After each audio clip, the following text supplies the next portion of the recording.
Bonjour à vous tous qui êtes là présents. Bonjour à celles et ceux qui nous regardent par la rediffusion. Madame la conseillère municipale déléguée, bonjour aussi.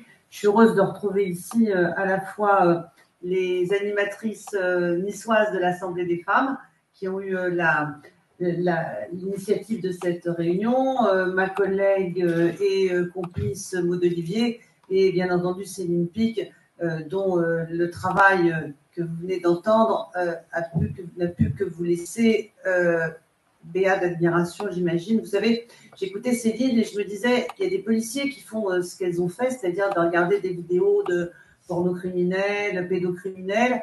Et en fait, quand ils ont fini de regarder leurs vidéos, ils sont débriefés chez un psy. Ils ont un soutien psy que la police leur apporte. Ils ne peuvent pas faire ce métier-là trop longtemps. J'espère que dans l'appel à soutien que Céline a demandé tout à l'heure, il y aura aussi de quoi apporter à Céline et à celles qui font ce travail-là avec elle le soutien et le débrief psychologique dont elles ont aussi besoin, parce que ce qu'elles font est d'une immense violence. D'une immense violence.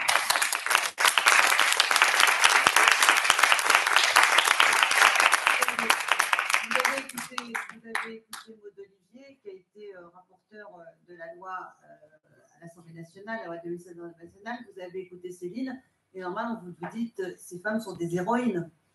Ce qu'elles font devrait être salué, et la République leur doit non pas une Légion d'honneur, mais 3 Légions d'honneur chacune. Et elles devraient être... tout le monde devrait s'incliner et porter et soutenir leur travail. Et bien, en fait, ça ne se passe pas du tout comme ça. Ça ne se passe pas comme ça.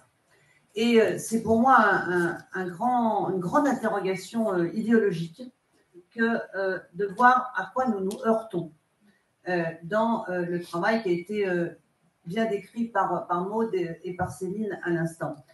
Moi, j'étais, au même moment où Maud était rapporteur de la loi à l'Assemblée nationale, moi j'étais d'abord j'étais la première rapporteure au Sénat. Et puis après, j'ai passé la main parce que je suis rentrée au gouvernement et j'étais la dernière ministre qui a fait voter la loi, tellement ça a été long.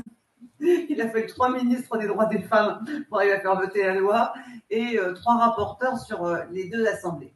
Et quand on a fait voter la loi, moi j'avais opté pour la nécessité d'une...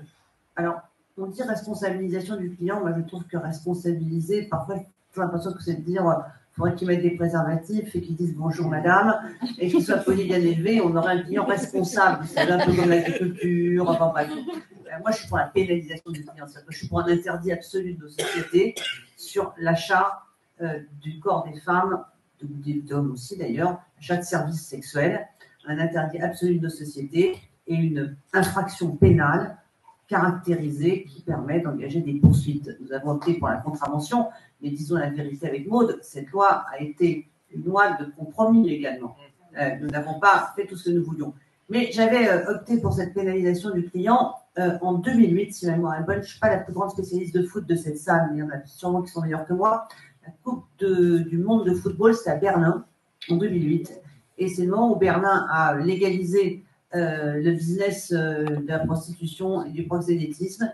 Et on a vu s'ouvrir, pour accueillir les supporters de foot, une brasserie, un bordel, une brasserie, un bordel, une brasserie, un bordel. Il fallait fournir de la bière à des femmes, aux supporters de foot. Et le commerce des femmes a explosé à Berlin à ce moment-là pour la Coupe du monde de football. Et là, ça a été pour moi une espèce d'évidence, mais ce n'est pas possible. Ce n'est pas acceptable dans un pays qui ressemble beaucoup au mien. Je ne sais pas, rien de différent entre nous, les Allemandes, entre la démocratie en Allemagne, les droits de l'homme en Allemagne et la France. Comment peut-on accepter ça? Et puis je voyais bien ce qu'il y avait derrière, c'est-à-dire que si ça commençait, on connaissait déjà les Pays-Bas, où il y avait une prostitution légale, l'Allemagne est un grand pays, important dans l'Union européenne aussi, mais c'est pas possible, si on ne fait rien, ça va venir et le rouleau compresseur est en route et on va être confronté. Et donc, on a eu des années de travail pour arriver à ce que la question de légiférer sur le système prostitueur soit une question politique, que le traité accepté comme tel, c'est un sujet politique. Avant, c'était un sujet de la vie privée ou alors de ces sujets, vous savez, qui sont en dessous de la ligne de flottaison, qui ne nous concernent pas comme étaient auparavant les violences sexuelles, les violences faites aux femmes, les violences patriarcales domestiques. Voilà, tous ces sujets que le mouvement féministe a fait passer du privé au politique, il a fallu faire la même démarche avec le système prostitutionnel. Et j'en viens à l'objet de mon propos, c'est au moment où on a fait ça, moi j'étais sénatrice, le Sénat était de majorité conservatrice, il est toujours, vous allez me dire, mais il était mais c'est vrai qu'il y a des choses qui changent, c'est ce que je voudrais vous expliquer. Le Sénat était de majorité conservatrice et je me suis heurtée au Sénat à un refus de la majorité sénatoriale de l'époque d'adopter cette loi, considérant qu'il y avait là une intrusion dans la vie privée des gens qui ne relevait pas du rôle du législateur. Et cette espèce de paradoxe que je rencontrais à l'époque, d'avoir à la fois des gens très conservateurs capables de légiférer pour limiter, restreindre le droit à l'avortement ou refuser d'élargir en pensant que c'est un sujet politique, mais en revanche, l'achat de services sexuels n'est pas un sujet politique. Une espèce de contradiction hypocrite d'un certain point de vue, ou du moins très arrangée, avec le moralisme d'un côté, et puis d'un autre côté, le patriarcat et une culture du viol parfaitement tolérée et intégrée. Mais il se trouve qu'aujourd'hui, au Sénat, je pense que si on... J'espère qu'on n'aura pas à voter la loi, mais je pense que l'Assemblée a évolué.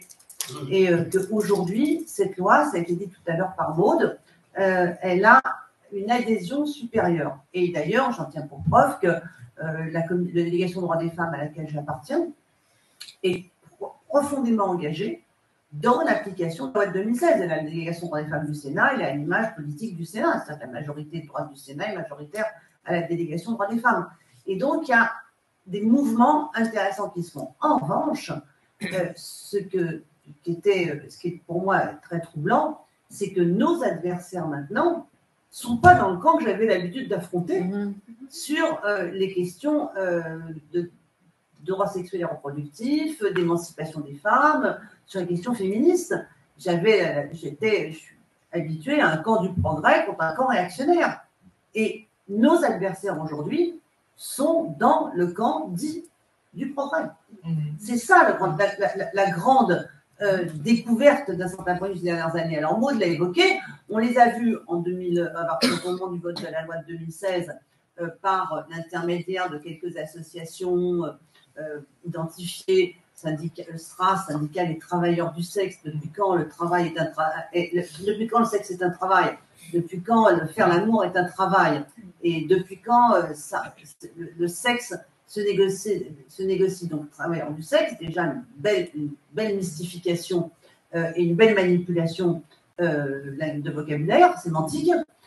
Et puis, surtout, ce que j'ai vu, c'est cette idéologie dite pro-sexe, pro-travail du sexe, qui est l'idéologie de la réglementarisation, de la légalisation, non seulement de l'achat de services sexuels, mais aussi du proxénétisme. Parce que si l'achat de services sexuels est légal, si chacun est libre et chacune est libre de faire ce qu'il veut de son corps, eh bien, il n'y a plus de raison de sanctionner ceux qui en vivent.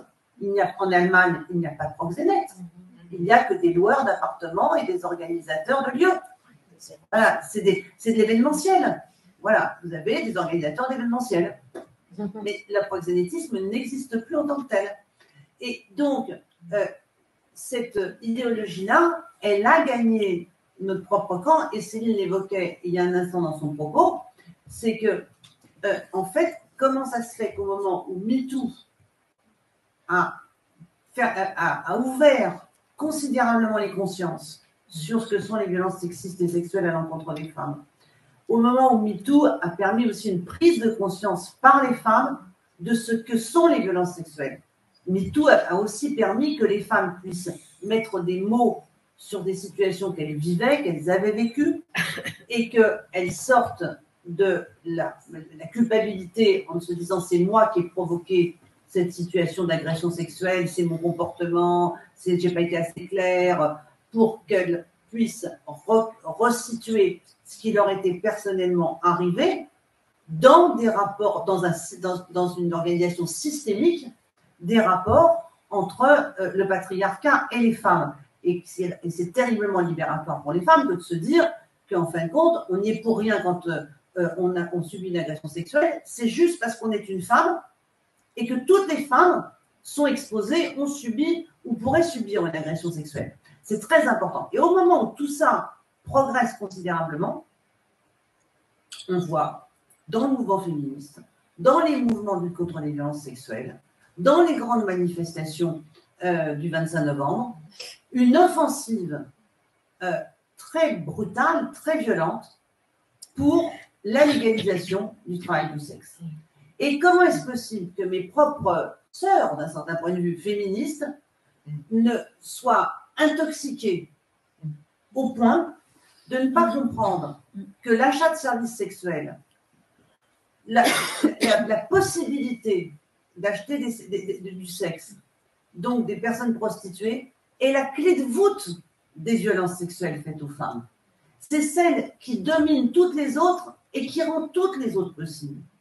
Parce que si on peut acheter le corps d'une femme, tout ce qu'on peut acheter, on peut le voler. Principe de base. Voilà. Tout ce que vous pouvez acheter, vous pouvez le voler. On achète des voitures, mais on peut aussi voler des voitures. Les gens qui volent des voitures, voilà. Et tout ce qui s'achète se vole. Donc, si le corps des femmes peut être acheté, alors il peut être volé également. Et donc le viol fait partie des petits dysfonctionnements tolérables d'une société humaine. Et nous avons là une vraie confrontation idéologique et qui fait que vous avez entendu ce que vous ont dit Maud et Céline. Je ne vais pas le répéter, elles ont été toutes les deux extrêmement précises dans la description et le combat que nous menons. L'humanisme de leurs propos ne fait pas un doute. Vous savez que quand elles parlent, leur empathie est en faveur des femmes victimes de prostitution et de proxénétisme. Eh bien, voyez-vous, quand on sort toutes les trois dans la rue, dans une manifestation, en face de nous, il y a écrit putophobe. On est des putophobes. C'est-à-dire qu'on n'aime pas les personnes prostituées. C'est ça, là, ce que nous vivons aujourd'hui. Alors, pendant plusieurs années, ça fait vraiment que ça dure, hein, on essayait de ne pas trop en parler, on essayait de gérer ça, de pas surinterpréter le phénomène, puis à un moment donné, il faut le dire, parce que c'est un obstacle important. Et en fait, moi, je ne suis pas putophobe, loin de là. Au contraire, moi, je suis pour sortir les personnes prostituées de la prostitution. Je trouve que la FIS, l'allocation dont vous avez parlé tout à l'heure, Maud, est beaucoup trop bas, beaucoup trop faible. Son montant n'est pas suffisant, il faut un montant beaucoup plus élevé. Je suis pour que les commissions départementales se mettent en place, je suis pour que tout se fasse, que le travail se fasse pour sortir les personnes prostituées de la prostitution. Je suis pour que les hommes cessent d'acheter le corps des femmes et des enfants et des garçons, et des jeunes garçons d'ailleurs le plus souvent. Je ne suis pas plutôt, moi je suis clientophobe, si on doit me dire quelque chose. Je suis michetophobe. Voilà, michetophobe. Moi, mon problème dans la vie, c'est les michetons et les proxos. Je suis proxophobe aussi. Et donc, je pense que c'est important d'avoir ça en tête parce qu'on est souvent tétanisé par tous ces mots en phobe qui sont maintenant dans le vocabulaire courant du débat politique et qui sont autant de remises en cause de l'action des féministes. Et ces mots-là, en fait, et tous ceux qui baissent la tête devant ces injonctions ne font que de servir les intérêts des clients et des proxénètes. Et il faut avoir ça en tête. Et souvent, le deuxième mot qui va derrière, c'est transphobe. Parce qu'il y a un mouvement transactiviste brut, violent, qui ne représente nullement les personnes trans. Moi, je connais plein de personnes trans dans des associations LGBT diverses qui ont juste envie de vivre tranquille, de cesser d'être discriminées, de ne pas se battre avec la Sécu pendant des mois et des mois pour arriver à faire changer leur état civil, qui veulent juste des droits, parce que ce sont des personnes qui ont droit à des droits et qui se retrouvent embarquées dans des combats qui ne sont pas les leurs, comme si, entre le transactivisme et le mouvement réglementariste, il y avait une espèce de synthèse évidente. Et moi, pour les personnes trans, je souhaite un bien autre destin que celui de la prostitution. Disons-le clairement. Et si il y a des personnes trans qui sont dans la prostitution, c'est la conséquence de la transphobie réelle, de la discrimination qu'elles subissent, de l'insuffisance de nos accompagnants psychologiques et d'une société qui a encore à évoluer sur ce sujet, comme elle le fait lentement, sur toute une série, toutes les questions qui tiennent aux droits des femmes, des hommes et du genre. Je voulais dire ça. Alors après, pour être rapide, pour vous laisser un peu de temps de débat, on est tous tellement passionnés qu'il faut qu'on s'interrompe mutuellement, en fait. Voilà, donc Céline, tu fais comme moi, tu me tapes sur le bras quand tu penses que quand tu regardes la pendule là-haut. On a évoqué la question de la pornographie. Céline a raison de dire qu'il n'y a pas de relais, mais sur la prostitution, il n'y en a pas beaucoup non plus. Ce gouvernement, je le dis très clairement, ne veut pas appliquer la loi de 2016. Il ne le veut pas. C'est pas qu'il ne le veut pas, c'est pas qu'il n'a pas les moyens, c'est qu'il ne veut pas. Fondamentalement, je pense que c'est un non-sujet. Voilà, que la lutte contre le système prostitutionnel, en fait, ne relève pas de ses priorités, ni même de ses nécessités, et qu'en fin de compte, tout ça trouble peu l'ordre public. C'est ça le critère d'un ministre de l'Intérieur. À part ses propres critères personnels, c'est discutable en la matière. Mais le critère d'un ministre de l'Intérieur, c'est est-ce que ça trouble l'ordre public? Pas tout ça ne trouble pas l'ordre public. Jackie Michel, elle ne trouble pas l'ordre public. Les filles se font violer, elles rentrent chez elles en pleurant, elles essaient de se reconstruire, elles arrivent très difficilement, le plus souvent elles n'y arrivent pas. Et puis des hommes regardent des films porno, et puis font tout ce qui va avec en regardant des films porno. Pas ça gêne? En rien. Alors, quand on commence à voir des mineurs, alors là, il y a un petit truc quand même. Les gamins qui regardent du porno, ça gêne un petit peu. Mais pas au point quand même que le ministre de l'Éducation nationale fasse ce qu'il doit faire, c'est-à-dire garantir les cours d'éducation à la vie affective et sexuelle. Pas à ce point-là. Et c'est pourtant la clé à l'école. C'est que, en fait, quand vous avez entre 11 et 13 ans, je crois que c'est assez normal d'avoir une curiosité particulièrement aiguisée à l'égard des choses sexuelles. Mais sauf que quand vous avez entre 11 et 13 ans, des parents qui ne sont pas forcément outillés pour vous expliquer et répondre aux questions que vous posez. Et bien, on va aller chercher où les infos? Sur Internet. Tout est accessible. Les générations précédentes regardaient les illustrations du marquis de Sade dans les bibliothèques interdites. Ça avait moins de portée que l'image audiovisuelle, incontestablement. Ceux d'après regardaient lui et feuilletaient les magazines de dames dénudées dans lui. Mais maintenant, c'est une autre affaire, ce que les gamins ont sous les yeux. Voilà, c'est une autre affaire. Mais la réponse, elle est d'abord dans l'éducation à la vie affective et sexuelle à l'école, qui est un échec de gouvernement en gouvernement.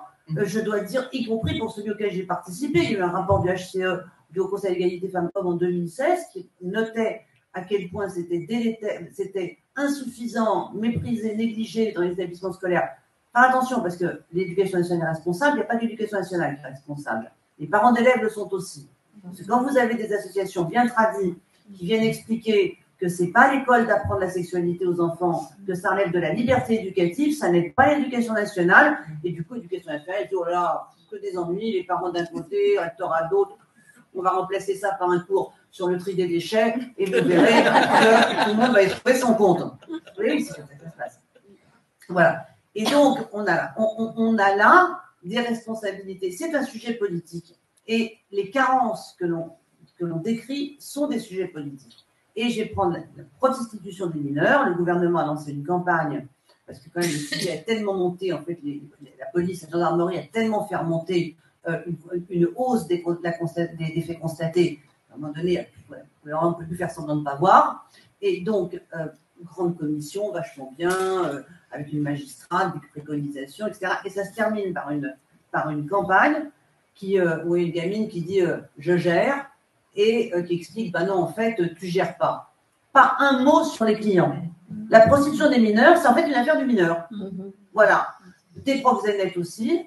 Mais le client, il n'est pas là. Il n'existe pas. Et l'angle mort du client est un angle à 360 degrés aujourd'hui. Voilà. L'angle mort du client dans les politiques publiques, il est à 360 degrés. Et à chaque fois, c'est la même chose. Donc, c'est une obstination. Alors, on fait effectivement le travail qui a été évoqué il y a un instant par Céline. On essaye de relayer le travail qui est fait par Céline, toute l'équipe d'avocates Osez Féministes, l'équipe d'avocates qui travaille avec elle, et ces jeunes femmes qui portent plainte, qui sont remarquables. C'est aussi leur travail à elles, parce que c'est pas facile ce qu'elles font. Nous, les auditionnées au Sénat il y a 3 jours à huis clos. Je peux vous dire qu'elles sont impressionnantes de détermination et de volonté de dénonciation, ces jeunes femmes.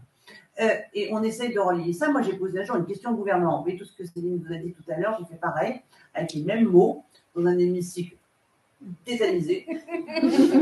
J'ai dit, en gros, au Premier ministre, j'ai dit, voyez-vous, si il y a une vidéo dans laquelle un djihadiste viole une femme en criant « à mort les couffards », j'ai pas de doute, elle sera retirée par Pharos dans les 2 heures qui viennent. Mais s'il crie « salope, je vais t'enculer », elle sera pas retirée. Ouais. Voilà, c'est quand même, il n'y a pas que « à mort les couffards » quand même, qui doit être comme critère d'intervention de Pharos. Et le Premier ministre s'est mis à s'agiter sur son siège, il m'a dit « vous dites n'importe quoi ». Alors, monsieur le Premier ministre, je suis contente que vous ne sachiez pas ce qu'il y a dans les vidéos porno, ça reste sur le Parlement, mais néanmoins tout ça existe. Et ça n'existe pas, c'est le déni. On est dans le déni absolu et on soulève des sujets, en fin de compte, que c'est tellement mieux de mettre la poussière sous les tapis. Alors, on va effectivement faire des propositions au travail. D'ailleurs, comme je suis à Nice, je vais citer ma collègue sénatrice niçoise, je crois, qui est une des co-rapporteurs. On est 3 rapportrices sur ce rapport sur l'industrie pornographique, qui est Alexandra Borchio-Fontin, qui travaille avec nous là-dessus. Et je dois dire qu'à cette étape-là, les collègues ont un peu commencé dans l'idée, le critère de l'accès des mineurs est un critère important. Et puis maintenant, on sait que c'est plus le sujet. Notre sujet, c'est tout ce qui se passe en amont de la caméra, en amont du film et dans l'aval. Et puis, c'est bon, les mineurs regardent du porno, c'est pas bien, mais on pense quoi des adultes qui passent leur vie à regarder du porno? Non pas, je ne juge pas en tant que personne, mais quel est l'impact que ça a sur leur cerveau à eux, sur leur sexualité à eux, sur leur rapport avec les femmes à eux? Pas simplement que la question des mineurs, la rue est pleine d'hommes qui sont eux aussi dopés aux vidéos porno et qui ne peuvent pas faire abstraction une fois qu'il y a de ce qu'ils y ont vu. Et puis il y a tout ce qui se passe dans l'industrie du porno qui a été bien décrit par Céline. De tout cela, nous allons essayer de faire au mieux, de faire des propositions, et les propositions devront être radicales, parce que ce qui s'y passe est profondément radical. Voilà. Et je vais conclure sur une petite anecdote, parce que, au même titre qu'on nous explique la prostitution choisie, ça c'est très bien, et puis alors, donc ça c'est pour valider la légalisation de l'achat de services sexuels, et alors maintenant il y a le porno éthique. Ah oui. Alors, le porno éthique, on a donc l'autre jour entendu des anciennes actrices, toutes devenues réalisatrices et productrices. Donc en fait, ouais, c'est des gars qui étaient ouvriers qui deviennent patrons. Hein. C'est rarement le plus syndicaliste après une fois qu'il est patron. C'est un peu la même histoire.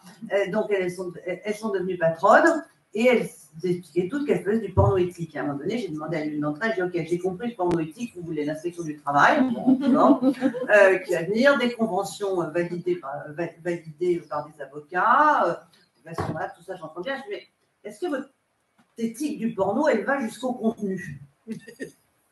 Par exemple, les contenus racistes, les contenus homophobes, etc. Et là, cette fille a fait une réponse incroyable, elle a répondu « Ah, mais non, ça, les contenus, vous savez, nous, on s'adapte aux clients, on s'adapte à la demande. C'est la demande qui choisit le contenu. » Et la demande ne cesse de monter en termes d'excès. Oui, mais c'est la demande et nous, on s'adapte à la demande. Donc voilà, la limite du porno éthique, en fait, c'est juste peut-être de faire entrer l'inspection du travail de temps en temps sur un tournage, ce qui ne va pas suffire pour les sénatrices que nous sommes, pour les propositions que nous allons faire. Merci, et moi aussi j'arrête. Merci de votre attention.